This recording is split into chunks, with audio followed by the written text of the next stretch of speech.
Bienvenidos una vez más, soy Costeño por aquí por las redes. Bueno, y continuamos con esto de lo que está de moda porque he estado indagando, investigando para traerles información. Resulta que hay algo sospechoso aquí, como ya se los venía diciendo, esto está raro. Se ha informado o se ha indagado que dicho por inclusive por el mismo fiscal, el único que da órdenes, que puede establecer, oígase bien, que puede establecer bajo una ley oficial, teniendo en cuenta que es una orden dada por un fiscal, que el único que puede dar una autorización para chuzar debe venir de la fiscalía, pero cuando el caso es extremadamente urgente y que se deba aplicar esa chuzada. O sea, que lo amerite por una investigación coherente. Entonces, los señores de la DIJÍN, dicho por el mismo fiscal, son los, como que se llama, los encargados de eso, pero tiene que venir una orden directa de un fiscal. Y eso debe evidenciarse a través de un proceso para que se pueda dar esa orden de chuzar. Entonces, yo no creo que la policía haya actuado sin una orden o los señores de la DIJÍN. Debe de haber un ente que haya de la fiscalía que haya autorizado eso. Entonces, ¿por qué el fiscal viene a presionar de esa manera si los únicos que están autorizados para eso? Porque a uno no le cabe en la cabeza que el presidente o los miembros que están al lado del presidente o los que están investigando sin una autorización vayan a chuzar a esa gente. Es que porque dice que para investigar posibles nexos con el clan del Golfo, allá hay un gato encerrado. Pero bueno, ahí se van dando las cosas y el ministro de Defensa dijo que el fiscal debe controlar esa bocota, opacarla, tratar de llevar las cosas y no tratar de tergiversar y armar un escándalo por lo que está sucediendo, sino que las cosas se deben tomar en serio. Entonces, es para darse bombo, para acusar al gobierno y para atacar al gobierno, comienza a extralimitarse, entonces para hacer quedar mal al gobierno, y entonces el ministro de Defensa dice, esa no es la función. No puede ser muy descarado, en pocas palabras, lo dijo el ministro de Defensa, ahora se lo muestro. Entonces, es que aquí me parece que le están jugando una pasada al gobierno, entre ellos porque a veces Petro, el error que comete Petro es tener gente a su lado que es traicionero. Ya el señor Benedetti, pero el cobre. Y la orden que el presidente ya dio en un tuit, o no en un tuit, lo manifiesta aquí se los tengo también, él lo manifiesta que por lógica, por este escándalo, deben irse los dos funcionarios. Lastimosamente es así. Pero sí, lo que dicen mucho es que Petro se rodeó de gente que, como Revista Semana, ojo, otra cosa que preocupa, como Revista Semana sabe todo detallado de lo que está pasando en la casa de Nariño. Cómo saben que el presidente apoyó a Laura en una situación ahora por la que está pasando. Lo dijo Vicky Dávila en Revista Semana, que por ahí está, ustedes lo pueden ver, busquen Revista Semana a través de las redes, y dicen que la abrazó, la consoló, y que se mostró en contra de Benedetti, y que estaba consolando más a Laura, y que a Benedetti lo trató mal. A mí me parece que el señor Benedetti es el que está aflojando la boca, posiblemente. Presuntamente, porque no podemos decir que honestamente es Benedetti. Pero como Revista Semana todo eso sabe, y cómo vino y cómo esa información llegó a Laura, de Laura llegó a Vicky Dávila, diciendo cómo estaba la situación en casa de Nariño. Hay un bocón que le está pasando la información a la doctora Bocona, burócrata, mal hablada, lengua puerca de la Vicky Dávila. Pues así lastimosamente están las cosas. Y aquí le tengo un tuitero que esta gente que está pendiente, todos los que estamos pendientes, todos, tuiteros, creadores de contenido, hablamos sobre la situación que está pasando y hacemos análisis. Les doy este análisis, les entrego este análisis. Miremos aquí. que se abre un nuevo capítulo donde la Fiscalía, en tono furioso, rabioso, desafía nuevamente las instituciones. Y las desafía porque no asume una responsabilidad que le corresponde. Señor fiscal, dígale al país, aclárele al país que son los fiscales quienes dan las órdenes para hacer interceptación de comunicaciones. No es ningún funcionario del Ejecutivo, no es ningún funcionario de Policía Judicial, no. Lo que les dije, perdone que interrumpa el video, quien da la orden, ya se lo acabo de decir, es la Fiscalía. Entonces, ¿cómo viene a echarle la culpa a funcionarios del poder ejecutivo? ¿Cómo así? Eso está raro. Entonces ahí hay como una conspiración del mismo fiscal. Como que justo en 4 meses, ahora que ya aparece ahora ya en 4 meses es que él va a dar el veredicto para aprovechar justamente cuando estaban pasando los escándalos que se venían dando. Mire, ya todo el mundo se olvidó de Mancuso, todo el mundo se olvidó de la situación que vive el fiscal alcahueteando narco y clan del Golfo. ¿Para qué? Para hacer continuidad de humo. Vean todo lo que está pasando. Son los fiscales a través de mandato legal del Código de Procedimiento Penal quienes dan la orden de interceptar. Y obviamente esto lo hace con el apoyo de Policía Judicial, porque son ellos quienes básicamente operativizan y practican esa diligencia. Y esa información que ustedes recaudan es llevada ante un juez de control de garantías para que imparta legalidad. Entonces, señor fiscal, no confunda a la sociedad colombiana, porque usted, en cabeza del ente investigador y por excelencia acusador, debe responder ante el por qué un fiscal supuestamente suyo ha sido engañado.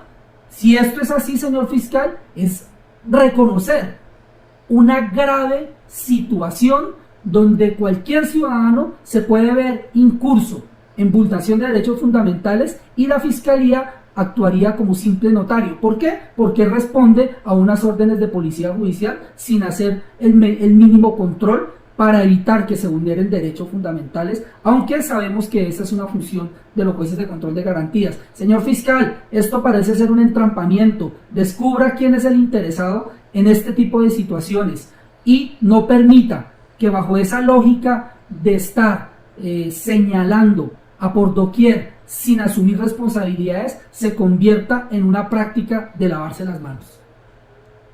Oiga, y más para ellos que les gusta darle fresco a la lengua.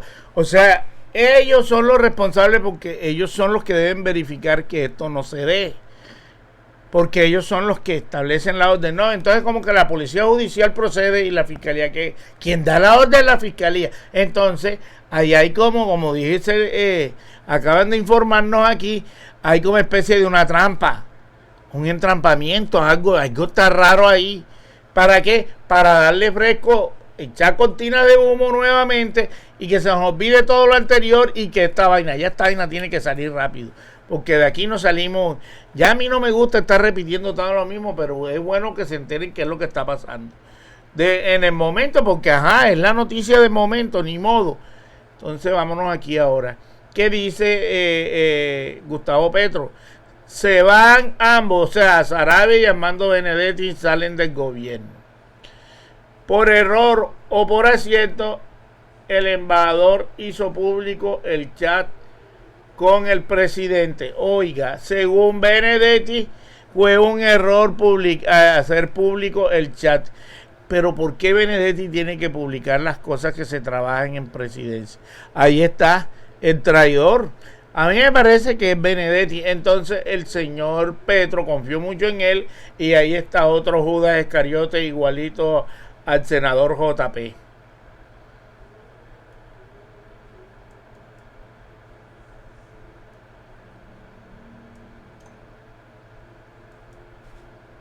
El presidente Gustavo Petro llegó de Brasilia el miércoles en la tarde.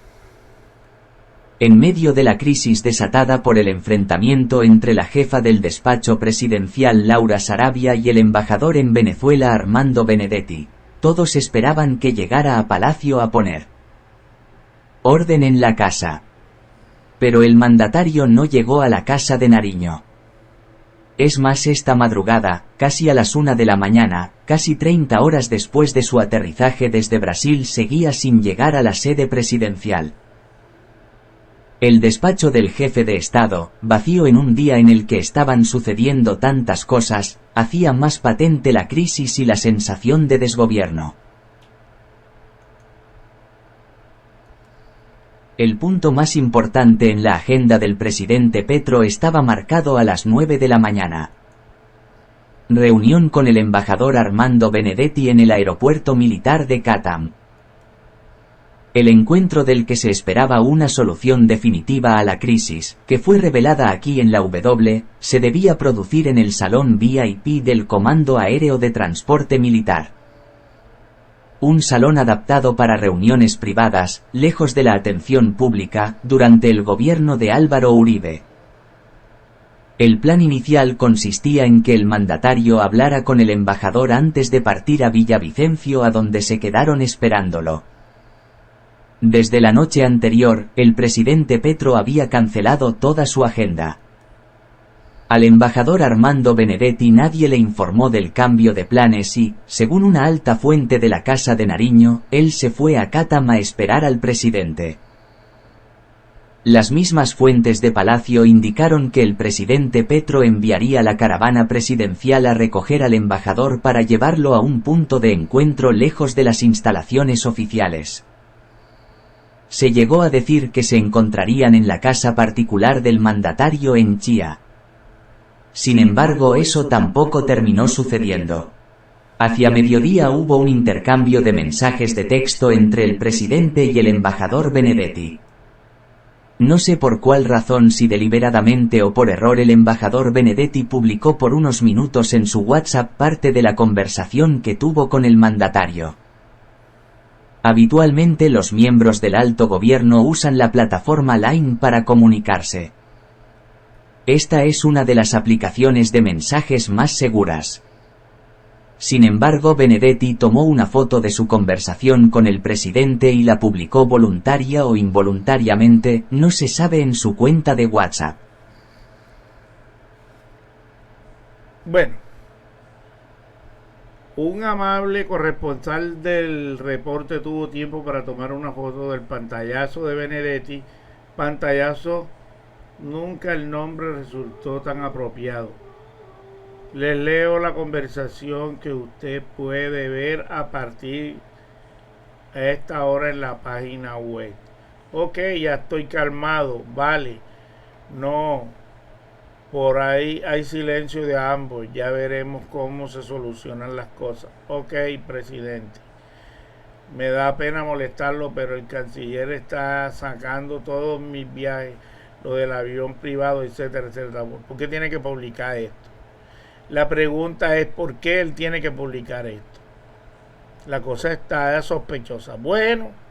Bueno, aquí hay más carreta de esto, porque la verdad es que el señor Benedetti está sospechoso también. Bueno, ya Petro lo acaba de decir. Se van ambos. Tienen que irse para evitar más escándalos, más. Eso depurará un poco la situación, pero ahí ahora los uribistas ya le dieron fresco. Por ahí está el Polo dando, lo que me da risa. Ya yo no traigo ni esas entrevistas de Polo. Toda una encaracuchada de periodistas idiotas escuchando a un bobo echar mentira, a exagerar, y le dan, y eso lo rodean. Pero claro, porque es la prensa amarillita que quiere escuchar el estiércol que habla Polo, pero ya eso yo no le doy importancia. Yo quería como que traérselo, pero ¿para qué vamos a escuchar el estiércol que habla Polo? Mejor no. Bueno, entonces las cosas están así. ¿Qué dice el embajador? Digo, el embajador no, el ministro de Defensa. Vine la burra en trigo. Fiscal debería serenarse con las afirmaciones, ¿sí o no? Son afirmaciones irresponsables. Ministro de Defensa por caso Saravia. El ministro de Defensa, Iván Velázquez, fue enfático en decir que tiene la confianza en que ningún miembro del gobierno dio una orden de interceptar a las dos empleadas de Laura Saravia. Eso es de ahí, mano. Eso es ganas de ellos fomentar la situación. Aquí el ministro se manifiesta. Vamos a ver qué nos dice. Son afirmaciones irresponsables, como tantas que ha venido haciendo La del últimamente. fiscal. Yo creo que el fiscal general debería serenarse. Es un tema de gravedad que hay que tratar con toda responsabilidad y no hacer afirmaciones que para el público pueden sonar muy valientes y contundentes. Debe revisar la manera como se ha venido expresando. En situaciones de esta naturaleza lo que corresponde es que el fiscal presente a la opinión pública que presente todo ese diagrama de la organización ilícita que según sus palabras existiría en el país. Puede haber muchas hipótesis, pero debe existir por parte de funcionarios del gobierno y mía mucha prudencia para formular cualquier hipótesis. Uno naturalmente reflexiona y examina quienes pudieron poder tener un interés directo e indirecto. Creo que estas reflexiones o hipótesis que se vayan formulando no deben ser de más discusión pública de parte de funcionarios del Estado ni por el fiscal general, ni el director de la policía. Bueno, les comento algo aquí. Recuerden que el señor fiscal para hablar estiércol dijo que esto se volvió a repetir como la famosa chuzada del DAS. No es un caso igual, nunca jamás. El presidente no haría eso. Qué viejo tan cínico. Eso no lo va a hacer Petro, porque a Petro no le gusta que le hagan lo que le hicieron a él. Lo mismo le hicieron al senador, no al ministro de Defensa que está hablando aquí, también lo chuzaron. También el DAS lo investigó, lo indagó, lo interceptó para ver qué hablaban ellos. Eso es una falta de respeto contra la privacidad. Petro no se va a poner en esa porque ya vivió esa experiencia. Entonces, vean cómo el fiscal, como él es uribista, y ellos volvieron el país, etcétera, en el gobierno también del señor Tenebroso, quiere hacer creer que Petro está haciendo lo mismo. Ya se repiten las chuzadas del DAS, que no sé qué viejo tan cínico, tan sinvergüenza y tan miércoles, porque la verdad es que el fiscal lo que le gusta es hablar, del resto no hace nada. Por ahí la G lo llamó que no está cumpliendo con su obligación de indagar sobre los guerrilleros que están siendo amenazados. Y no investiga nada. Él nada que tenga que ver con guerrilla. Porque ellos son apáticos a los guerrilleros, según ellos. Ellos son alérgicos a los ex guerrilleros. Pero bueno, esa es Colombia. Ya en esto se va. Vamos aguantando los 6 meses. Y lo malo que esos 6 meses para nosotros van a ser un martirio. Entonces vea cómo están las cosas aquí. La situación que se presenta con el caso Laura Sarabia y su niñera. 2 empleadas más de ella que también fueron, según lo que manifiesta la fiscalía, fueron chuzadas, pero ahí está, hay un entrampamiento. A mí me late que esa vaina viene de allá, porque ya el fiscal tenía la demanda y eso es para montar una treta ahí. Algo me huele mal ahí, eso hay que... Dijo el ministro de Defensa, esa hay que investigarla, porque el fiscal no puede venir a coger y hablar estiércol del presidente sin saber cómo fueron las cosas y sin haber un veredicto. Eso de hablar subjetivamente, ¿qué quiere decir? Hablar por hablar, suponer. O hablar, decir que Petro está chuzando, eso no es así, porque yo estoy seguro que Petro no acepta eso. Todos los colombianos más le creemos más a Petro que a ese fiscal mentiroso. Eso que se olvide. Allá que nos digan lambones, los uribistas, que nos digan lo que sea, que no creemos, pero nosotros no vamos a caer en el juego de ellos, de las mentiras. Allá hay que se les traigan las mentiras a ellos, pero nosotros no. Nosotros sí creemos de que ahí en la presidencia ninguno autorizó, ni la policía ni los miembros cercanos al presidente dieron una orden para mandar a Cho. Eso viene de fiscalía, porque es un fiscal el que da la orden, para que ustedes sepan. Entonces, si ese fiscal está engañado, ¿qué le está pasando? Si engañaron al fiscal ese que posiblemente dio la orden de chuzar, ¿qué está pasando ahí? Que es para montarle el entrampamiento al presidente. Entonces, ahí poco a poco se va aclarando. Y como dijo el ministro de Defensa, esto hay que llegar a los extremos para averiguar, porque esto debe salir a lo público. Ay, Barbosa, si te llegan a coger en una embarrada de esta, que seas tú que estés implicado ahí. Bueno, esperemos que las cosas se aclaren. Bueno, y eso ha sido todo hoy por aquí, por Soy Costeño. Dame like al video y suscríbete a mi canal. Hasta una próxima emisión. Chao, chao.